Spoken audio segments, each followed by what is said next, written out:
एक बार बिमल जी बीमार हो गए। उन्हें लगा अब अंत समय पास ही है। सोचा मेरे मरने के बाद मेरे बच्चे घर की जमीन जायदाद को लेकर झगड़ने ना लगे, क्योंकि ये पैसा सगे भाइयों में भी दरार पैदा कर देता है। उनके जाने के बाद कहीं बच्चे उन्होंने सालों में समाज में जो इज्जत कमाई है वो कहीं मिट्टी में ना मिला दे। ये सोच सोच कर बिमल जी का दिल बैठा जा रहा था।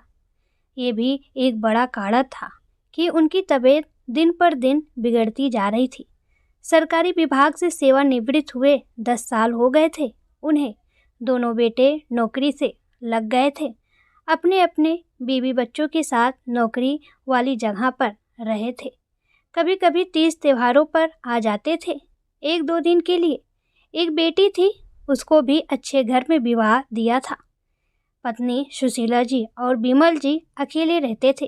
पत्नी बिमल जी के लिए चाय बनाकर लाई, उन्हें बैठाकर पिलाने ही वाली थी, तभी बिमल जी ने उनका हाथ पकड़ चाय का कप मेज पर रखने का इशारा किया। क्या हुआ जी, आज चाय नहीं पीनी? नहीं, तू नितिन अनुज को फ़ोन कर बुला ले, मुझे लगता नहीं कि अब ज़्यादा समय बचा है मेरे पास। बिमल जी भावुक होते हुए बोले। ए जी, ऐसी अशुभ बातें मत निकालिए मुंह से। अभी तो आप 100 साल जिएंगे, आपको मेरी भी उम्र लग जाए। सुशीला जी बिमल जी के हाथ की पकड़ मजबूत करते हुए बोली, तेरे कहने से मेरी उम्र थोड़े ना बढ़ जाएगी, तू सबको फ़ोन कर दे बस। सुशीला जी ने भारी मन से बेटों को फ़ोन किया। दोनों ने यही कहा, माँ पापा को अच्छे अस्पताल में भर्ती करा दो, अभी इतना काम है, अभी नहीं आ सकते। पापा तो वैसे भी छोटी छोटी बातों से जल्दी घबरा जाते हैं। पर जैसे ही सुशीला जी ने कहा, पापा को कुछ ज़रूरी बात भी करनी है तुम लोगों से, इतना सुनते ही दोनों बेटे प्रॉपर्टी की सोच माँ से बोले, ठीक है माँ, पापा को दिखाना ज़रूरी है, कल छुट्टी लेकर आते हैं। अगले दिन दोनों बेटे बहू बच्चों सहित घर आ गए। पर ये क्या, बिमल जी तो अपने छोटे छोटे पोते पोतियों को चहकता हुआ देख बेड पर तुरंत उठकर बैठ गए। ए जी, इतने दिनों से तो बिस्तर पर हो, सारे काम मुझ पर करवा रहे हो, आज कैसे उठकर बैठ गए और अपने आप कंघी से बाल बनाने लगे? सुशीला जी चिढ़ाते हुए बिमल जी से बोली, तुझे पता है ना, मेरे सोन चिरोटे आए हैं, मेरे बिट्टू को उसका दादू हीरो जैसा बना ठना अच्छा लगता है। पिछली बार देखा नहीं था तूने कैसे मेरे बिखरे बाल देखकर गुस्सा हो गया था, खुद ही बनाने लगा था मेरे बाल, तब जाकर बोला अब लग रहे हैं मेरे दादू हीरो। उसके बाद ही मुझे पार्क ले जाता था बैट बॉल खेलने। दोनों बेटों ने, बहुओं ने, पोतियों ने बिमल जी और सुशीला जी के पैर छुए। दोनों पोतियों ने नमस्ते किया। चहकता हुआ 5 साल का बिट्टू दादू की गोद में उनकी गर्दन से चिपक कर बैठ गया। बिमल जी उसे दुलारने पुचकारने लगे। ए बिट्टू, ये क्या कर रहा है? तुझे बताया था ना दादू की तबीयत ठीक नहीं है, हट जा उनकी गोद से, यहाँ बैठ जा। बड़ा बेटा नितिन अपने बेटे को डांटता हुआ बोला, नहीं नहीं, मैं कोई बीमार नहीं, मेरे बच्चे आ गए हैं, अब बिल्कुल ठीक हो जाऊंगा। छोटा बेटा अनुज बोला, ये सही बात है पापा, फसल से ब्याज प्यारा होता है, ऐसा प्यार कभी हम पर दिखाया है जैसा आप बिट्टू पर कर रहे हो? सभी लोग ठहाके मारकर हंसने लगे। अचानक से हंसते हंसते बिमल जी की खांसी उखड़ गई, उनकी सांस फूलने लगी। सुशीला जी ने तुरंत पानी पिलाया। बेटों ने सहारा दे उन्हें बिस्तर पर लिटा दिया। माँ, मैं डॉक्टर को लेकर आता हूँ, नितिन बोला। नहीं रे, ये तो रोज का है। सुशीला, तूने राखी बेटी को फ़ोन नहीं किया क्या? उसे नहीं बुलाया? बिमल जी की जवान लड़खड़ा रही थी। जी नहीं, मुझे लगा आपको अनुज नितिन से ही बात करनी है, इसलिए उसे तो नहीं कहा मैंने। तभी तपाक से बड़ी बहू रानी बोली, पापा जी, वैसे भी घर की बातों में दीदी को बुलाने की क्या ज़रूरत, उनके अपने काम है, हम ही कैसे कैसे अपने काम छोड़कर आए हैं, हमें ही पता है, हम खामखा उन्हें क्यों परेशान करना। जो बात करनी हो आपको कर लीजिए, हम सब हैं ना। सभी बहू बेटों ने रानी की बात से हामी भरी। तभी पता नहीं कहाँ से बिमल जी में इतनी ताकत आ गई कि दहाड़ती हुई आवाज़ में बोले, खबरदार अब एक शब्द भी आगे कहा तो। बहू राखी तुम्हारी ननद इस घर की सबसे बड़ी बेटी है। इस घर के लिए जाने वाले फैसलों को जानने का हक उसे भी उतना ही है जितना तुम्हें है, इसलिए उसे भी बुलाना उतना ही ज़रूरी है जितना तुम लोगों को। ओ पापा जी, मैं तो बस इसलिए बोली कि दीदी को भी काम होंगे। हम हैं तो सही आपकी देखभाल के लिए। आप कह रहे हैं तो मैं कर देती हूँ दीदी को फ़ोन, इसी बहाने सब मिल लेंगे। शकपकाती हुई आवाज़ में रानी बोली। ठीक है बहू, उसे आ जाने दो, फिर बात करता हूँ। विमल जी बिल्कुल नारियल के स्वभाव के थे, ऊपर से सख्त, अंदर से मुलायम। अनुज, नितिन, घर की दोनों बहुएं दूसरे कमरे में गए। भैया, अब दीदी का इंतज़ार करेंगे? मुझे तो 2 दिन की ही छुट्टी मिली है। कब पापा अपनी बात बताएंगे? मेरा टाइम वेस्ट हो रहा है। अनुज उदास होते हुए बोला। हाँ, हम तो बहुत फ्री हैं ना, हमें तो जैसे 1 महीने की छुट्टी मिली है। तू भी कैसी बात करता है, हम भी 2 दिन की छुट्टी पर ही आए हैं। रानी, राखी, दीदी कब आ रही हैं? तुमने फ़ोन किया? हाँ, कह रही रात तक पहुंच जाएंगी। तभी सुशीला जी की आवाज़ आई। नितिन, सुनना जरा। दोनों बेटे आंगन में आए। इनकी दवाइयाँ ख़त्म हो गई है। अभी तक तो सामने वाली नीता आंटी का बेटा ले आता था, पर अब तुम लोग आ गए हो तो ले आओ। अच्छा नहीं लगता उनसे कहना जब घर में 2-2 बेटे हैं। सुशीला जी दवाई का पर्चा नितिन के हाथ में थमाती हुई बोली। नितिन ने पर्चा देखा, उस पर पिछला बिल 7,000 का बना था। इतने पैसे का बिल देख नितिन अनुज से बोला, अभी सफ़र की थकान है, सर दर्द हो रहा है, तू ले आ दवाई। अनुज ने पर्चा देखा, वो भी सकपका गया। वो कुछ कहने ही वाला था, तब तक सुशीला जी अंदर से आई। ये ले नितिन पैसे, इतने में आ जाएगी दवाई। तब जाकर दोनों भाइयों की सांसों में सांस आई। ऐसा लगा जैसे किसी ने उनका कलेजा मांग लिया हो। माँ बाप बच्चों के लिए कुछ भी करते हैं, पर ये बच्चे। चलिए आगे पढ़ते हैं। शाम के समय घर की बड़ी बेटी राखी दोनों बच्चों के साथ आ गई। आते ही अपने पापा के गले लग काफ़ी देर तक रोती रही। शिकायत करती हुई बोली, बताया क्यों नहीं पापा, इतनी तबीयत खराब कर ली आपने अपनी। भाभी गिलास लेकर आइए, जूस लेकर आई हूँ, पापा को अपने हाथों से पिलाऊंगी। तंदुरुस्त करना है पापा को। तू मेरी फ़िक्र छोड़, मेरे तो कब्र में पैर रखे हैं। इतना लंबा सफ़र करके आई है, पहले चाय नाश्ता कर ले। विमल जी कपकपाते हुए बोले। बोला तो जा नहीं रहा, पहले आप जूस पीजिए तभी मैं कुछ खाऊंगी। अपने हाथों से बिटिया रानी ने उन्हें जूस पिलाया। ये सब देख बेटे बहू एक दूसरे को देख इशारा करने लगे। खाना पीना खा सभी लोग अपने कमरे में चले गए।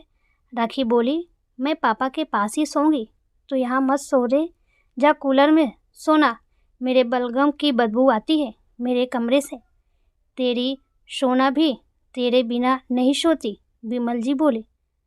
तो भैया आप सो जाइए, इतने दिनों से माँ पापा का ख्याल रख रही हैं, अब हमें उन्हें थोड़ा आराम देना चाहिए, राखी नितिन से बोली। इतना सुन नितिन बोला, पापा मैं सो जाऊंगा आपके पास, पर अब सब लोग आ गए हैं, आपको कोई ज़रूरी बात करनी थी ना, कर लीजिए। ये सुन विमल जी ने सब बच्चों को आंगन में इकट्ठा होने को कहा। विमल जी अपनी पुरानी लकड़ी की कुर्सी पर अपना डंडा संभालते हुए बैठे। उन्होंने एक लंबी सांस ली, बोले, पता है बच्चों, तुम लोग जब छोटे छोटे थे तब तुम्हारी माँ की नौकरी का पत्र आया था। खुशी के मारे तुम्हारी माँ फूली नहीं समा रही थी, पर अगले ही पल जैसे ही उसने दूध मुँहे अनुज की तरफ देखा, उसे उठा सीने से लगा लिया, उस पत्र को बक्से में डाल दिया। तुम तीनों की परवरिश में हम दोनों ने बहुत ही आर्थिक तंगी का सामना किया। मेरी छोटी सी क्लर्क की नौकरी में पूरी कोशिश करी कि तुम लोगों को किसी चीज़ की कमी न हो। इसके लिए कितनी बार सुशीला ने अपने जेवर गिरवी रखे। किसी रिश्तेदारी में ब्याह होता तो बहाना लगा देती कि तबीयत खराब है, नहीं तो बेचारी का सबके बीच मजाक बनता। जाती भी तो सबकी नज़रों से बचने की कोशिश करती। हाथ पर मुंह रखकर जमाई लेते हुए नितिन बोला, पापा इसमें क्या नई बात है, ऐसा सभी माँ बाप करते हैं अपने बच्चों के लिए। हम नहीं कर रहे हैं अपने बच्चों के लिए? पैदा किया है तो पालना भी तो हमें ही है। हाँ पापा, भैया सही तो कह रहे हैं, क्यों सबका टाइम वेस्ट कर रहे हैं? आपकी भी तबीयत ठीक नहीं है, अपनी ज़रूरी बात करिए। फिर सभी लोग सोए।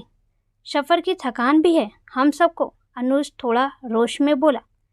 क्या बोला तू, टाइम वेस्ट? जब तुझे कोख में 9 महीने रखा तब मेरा भी टाइम वेस्ट हुआ था। जब तुम बीमार पड़ते थे, तेरे पापा ऑफिस से आंधी तूफान में अपने ऑफिस में छुट्टी चढ़ाकर अपनी साइकिल से हाँफते हुए आते थे। पूरी पूरी रात तुझे गोद में लेकर घुमाते थे।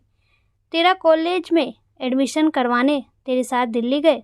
वहाँ 4 दिन रहकर तेरे रहने सहने की व्यवस्था करके आए थे। जब नितिन का अपने दोस्त के गलत काम में नाम आ गया था, तो कैसे अपने बेटे को निर्दोष साबित करने के लिए दिन रात एक कर दिए थे तुम्हारे पापा ने। एक दिन ऐसा नहीं जाता था जब ये चैन से सो पाए हों। तब हमारा भी टाइम ही वेस्ट हुआ था ना अनुज। आज सुशीला जी जीवन में पहली बार अपने बेटे से उसके विरोध में ऊंची आवाज़ में बोली। दूसरी तरफ राखी और विमल जी की आंखों में आंसू तैर आए थे। भैया माँ सही कह रही हैं। पापा अपने मन का कुछ कहना चाहते हैं तो सुन लीजिए ना। ये हमारे माँ बाप जब हमसे बहुत दूर चले जाएंगे तो इनकी आवाज़ को भी तरसेंगे हम कि कहीं से पापा आवाज़ लगा दें। क्या ये इमोशनल ड्रामा लगा रखा है दीदी आपने? Be practical. जो दुनिया में आया है उसे तो जाना ही है। ये सब तो नॉर्मल बातें हैं जो माँ पापा ने की है। नितिन बोला। तो ठीक है, मैं अपनी बात पर आता हूँ। बेटा, तुम लोगों का टाइम वेस्ट नहीं करूँगा। तो मेरा पहला फैसला मेरे इस घर को लेकर है। विमल जी बोले।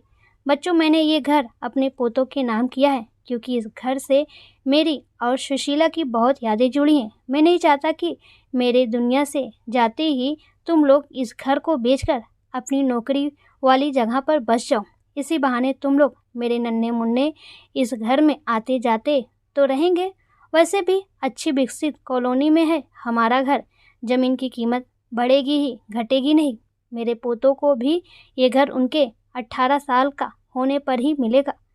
जब तक सुशीला है वो रहेगी, फिर तुम लोग इसकी देखभाल कर सकते हो। ये क्या पापा, इतने सालों में तो ये घर खंडहर हो जाएगा और हम तो बेचेंगे ही इस घर को जब हमें रहना ही नहीं है। नितिन बोला।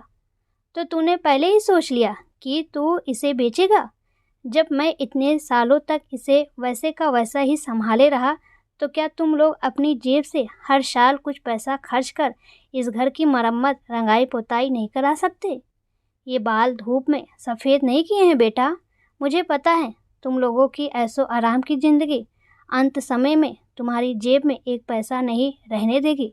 ये घर मेरे पोतों के लिए सोने की मुर्गी साबित होगा। फिर विमल जी आगे बोले। मेरी जितनी आरडी एफडी है वो मैं सुशीला को दे रहा हूँ। अगर वो बीमार पड़े तो उसका अच्छे से अच्छा इलाज हो सके। अगर इन पैसों की ज़रूरत ना पड़ी तो सुशीला इन्हें राखी और तुम्हारे बच्चों के नाम कर सकती है।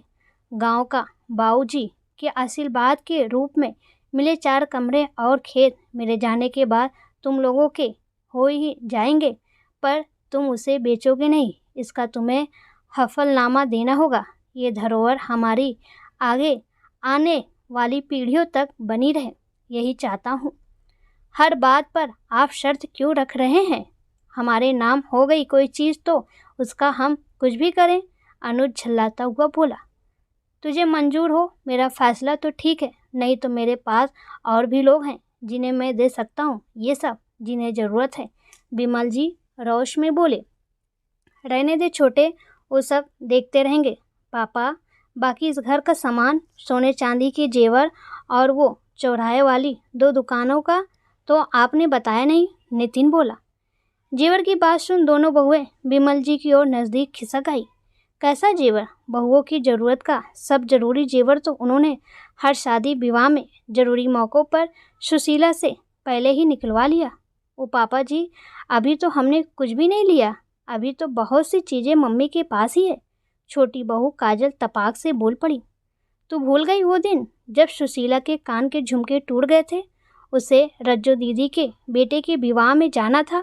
उसने तुझसे कितना कहा कि बहू, जो झुमके तुझे दिए थे वो दे दे पहनने को, पर तू बहाने बनाती रही कि वो तो मेरे मैके में रखे हैं लाकर में। बेचारी सुशीला कुछ ना कह पाई, चुपचाप आंसू बहाते हुए नकली झुमके साड़ी से ढककर पहनकर चली गई। पूरी शादी में सबसे नज़रें चुराती रही कि कहीं कोई पहचान न ले। तुम्हारे ससुर की बनवाई हुई चीज़ों पर उसकी पत्नी हक नहीं दिखा सकती, फिर तो मैं दुनिया का सबसे असहाय पति हुआ जो अपनी पत्नी की ज़रूरतों को पूरा नहीं कर सकता? तो पापा जी, मम्मी जी, क्या ही इस उम्र में वो मांग टीका झुमके जेवर पहने अच्छी लगेंगी? ये तो बहुओं पर ही शोभा देते हैं। बड़ी बहू रानी बोली। और क्या, वो 10 तोले की पायल मम्मी जी पर क्या अच्छी लगेगी?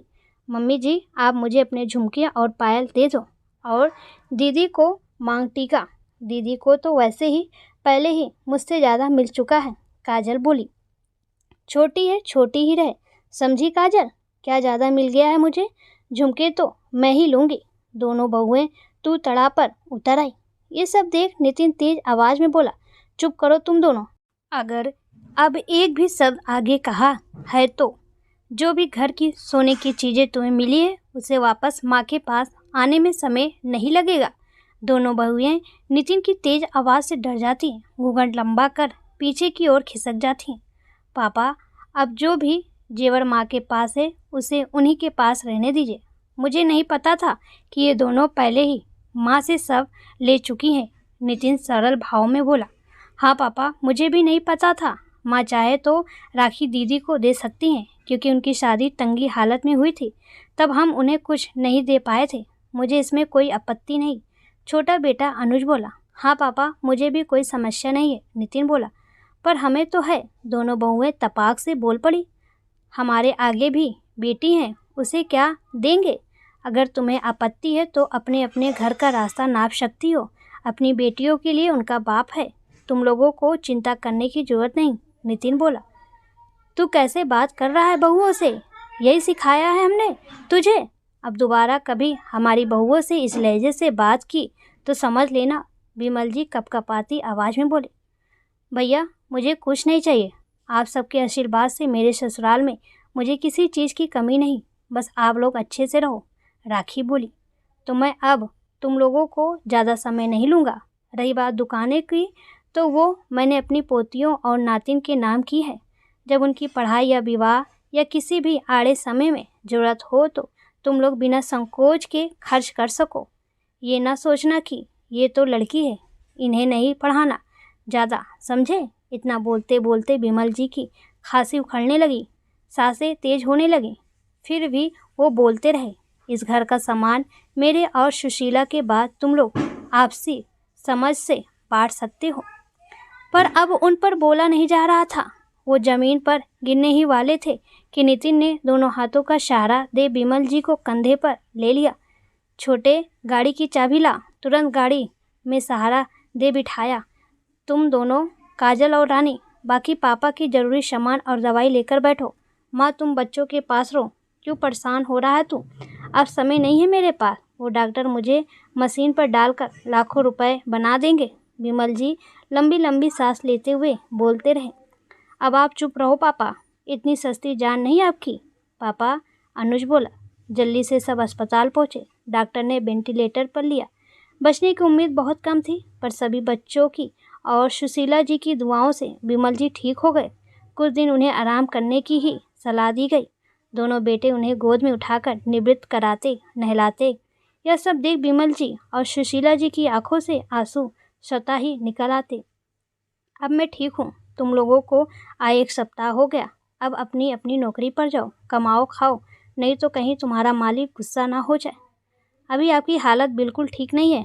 आप और माँ मेरे साथ चल रहे हो। नितिन बोला।